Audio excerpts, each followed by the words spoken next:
প্রিয় শিক্ষার্থীরা, আশা করছি তোমরা ভালো আছো। আজকে আমি তোমাদেরকে শেখানোর চেষ্টা করছি বিভাজ্যতা সম্পর্কে। তো প্রথমেই আছে দুই দ্বারা বিভাজ্যতা। তার আগে তোমাদেরকে একটা কথা বলে নিই, আমার চ্যানেলটাকে অবশ্যই তোমরা সাবস্ক্রাইব করো এবং ফেসবুক পেজটাকে ফলো দিয়ে রেখো। কারণ হচ্ছে আমি বইয়ের প্রত্যেকটা পাতা বিস্তারিতভাবে তোমাদের কাছে উপস্থাপন করব। অবশ্যই তোমরা উপকৃত হবা। আর অবশ্যই আমার এই ভিডিওগুলো লাইক, কমেন্ট, শেয়ার দিয়ে অন্যকে দেখার সুযোগ করে দিও। তো দেখো, দুই দ্বারা বিভাজ্যতার প্রথমে বইতে কি আলোচনা করছে, বলছে কি যে দুইয়ের কয়েকটি গুণিতক লিখে পাই। দেখো, প্রথমেই কি করলো, আমরা জানি কি গুণিতকের সংজ্ঞায় আমি দিয়েছিলাম কি যে একটি সংখ্যাকে অপর একটি পূর্ণ সংখ্যা দ্বারা গুণ করলে কি হবে, যে সংখ্যাটা পাওয়া যাবে, গুণফলটা পাওয়া যাবে, সেটাই কি হবে, ওই সংখ্যাটার একটা গুণিতক হবে। তো সেক্ষেত্রে দেখো, প্রথমে 2কে 0 দ্বারা গুণ করেছে। এখন কথা হলো, পঞ্চম শ্রেণীর বইতে কিন্তু এই শূন্যটা একটা পূর্ণ সংখ্যা এরকম কোনো আলোচনা নাই। হ্যাঁ, এর জন্য আমি গত লেকচারে কিন্তু শূন্যটাকে একটু উজ্জ্বল রেখেছিলাম যে এটা পূর্ণ সংখ্যা কিনা। আমি তোমাদেরকে এই এই বইতে যেহেতু আলোচনা আছে, এই আলোচনার প্রেক্ষিতেই তোমাদেরকে আমি শিওর করতাম পরবর্তী লেকচারে যে এই শূন্যটা একটি পূর্ণ সংখ্যায়। আরো কিছু পূর্ণ সংখ্যা আছে নেগেটিভ, তো ওইগুলা এখন আলোচনা করলে একটা বিভ্রান্তি তৈরি হতে পারে।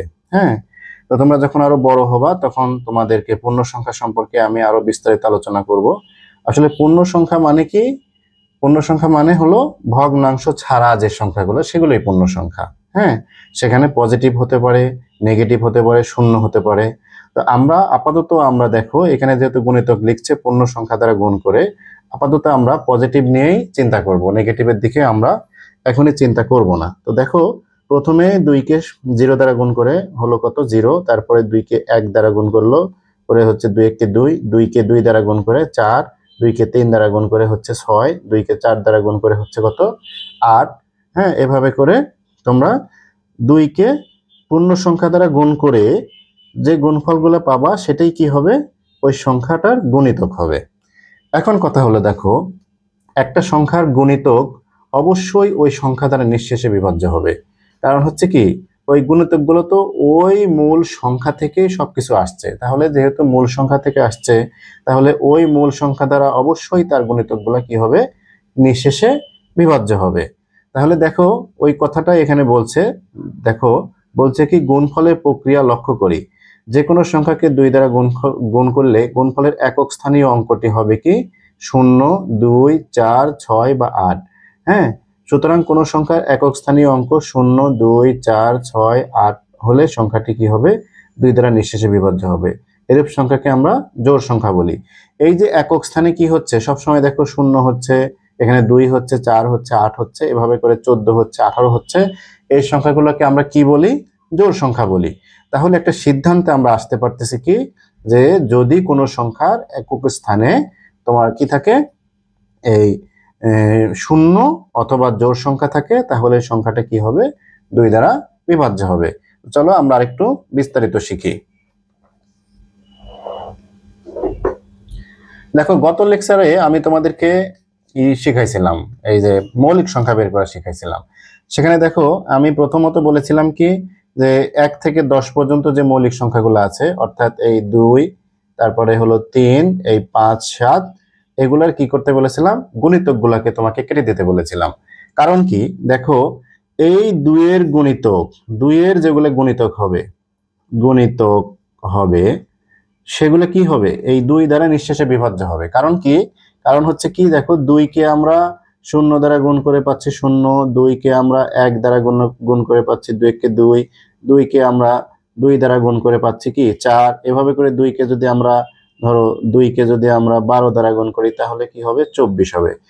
2কে যত পূর্ণ সংখ্যা দ্বারাই গুণ করি না কেন, যত বড় পূর্ণ সংখ্যা দ্বারাই গুণ করি না কেন, যে সংখ্যাটা আমরা পাবো সেই সংখ্যাটা অবশ্যই 2 দ্বারা বিভাজ্য হবে। তাহলে যদি 2 দ্বারা বিভাজ্য হয়েই যায় একটা সংখ্যা, সেই সংখ্যা কি মৌলিক সংখ্যা হওয়ার কোনো সুযোগ আছে? নাই।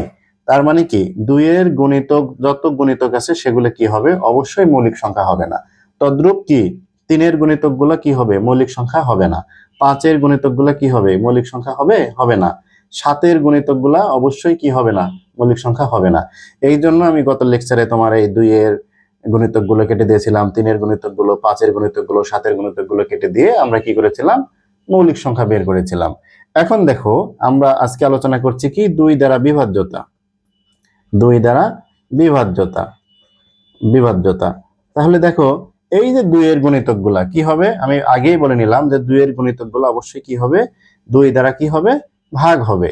তাহলে দেখো 2-এর গুণিতকগুলো কি হচ্ছে, 2কে আমরা শূন্য থেকে শুরু করে যত বড় পূর্ণ সংখ্যা আছে না কেন সব দ্বারা যদি আমরা গুণ করি তাহলে কি আসতেছে দেখো, মানে কন্টিনিউয়াসলি কি আসতেছে, 2কে 0 দ্বারা গুণ করলে 0 পাওয়া যাচ্ছে, 2কে 1 দ্বারা গুণ করলে 2 পাওয়া যাচ্ছে, 2কে 2 দ্বারা গুণ করলে 4, এই 2কে যদি আমরা 3 দ্বারা গুণ করি তাহলে আসে 6।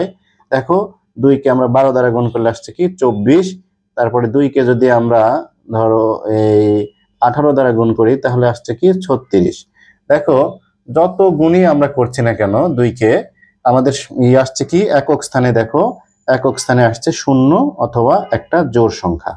ঠিক আছে, দেখো প্রত্যেক ক্ষেত্রেই আসবে। আমরা যদি 2কে যদি আমরা ধরো আমরা যদি গুণ করি 502 দ্বারা, 2কে যদি আমরা 502 দ্বারা গুণ করি তাহলে কি আসছে দেখো, 2 দ্বিগুণে 4 আর এই 50 দ্বিগুণে কত, এই 1000, এই 1004, এই 1004। এখানেও দেখো এই একক স্থানে কি আসছে, একটা জোড় সংখ্যা আসছে।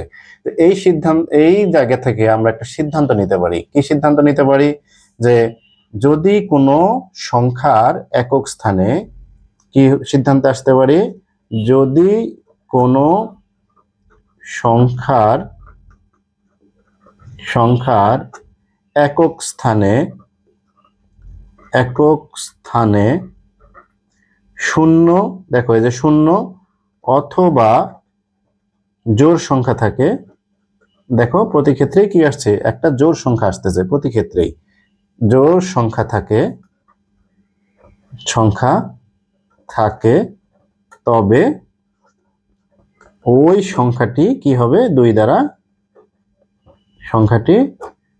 দ্বারা নিঃশেষে বিভাজ্য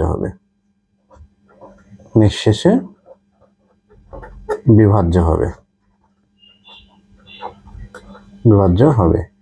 তো আশা করি 2 দ্বারা বিভাজ্যতা তোমরা বুঝতে পারলে। তো পরের ভিডিওতে আমি তোমার 4 দ্বারা বিভাজ্যতা আলোচনা করব।